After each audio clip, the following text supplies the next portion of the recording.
बीडच्या शिरूरमधील दगडवाडीमध्ये गायरान जमिनीच्या प्रश्नावरून शेतकरी आक्रमक झाले।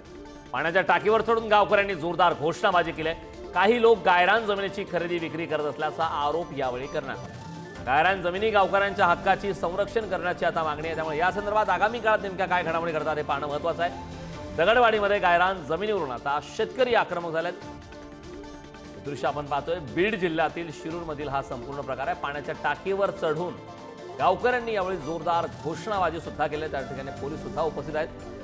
गायरान जमिनीची खरेदी विक्री करत असल्याचा आरोप यावेळी करण्यात आला। व्यक्तीला कोणालाही उपभोग घेता येऊ नये, फायदा करता येऊ नये। ही सर्व गावाची जमीन आहे। सर्वांचे जनावरे त्याच्यावर चरतात आणि तो कोण मंत्रालयाचा अधिकारी आहे तो सर्व गावास वेठी धरतोय। बाहेरून गुंडा करवी गुंडा आणून सर्व गावाला दमदाटी व्यक्तीला कोणालाही उपभोग घेता येऊ नये, फायदा करता येऊ नये। ही सर्व गावाची जमीन आहे। सर्वांचे जनावरे त्याच्यावर चरतात आणि तो कोण मंत्रालयाचा अधिकारी आहे तो सर्व गावास वेठी धरतोय। बाहेरून गुंडा करवी गुंडा आणून सर्व गावाला दमदाटी व्यक्तीला कोणालाही उपभोग घेता येऊ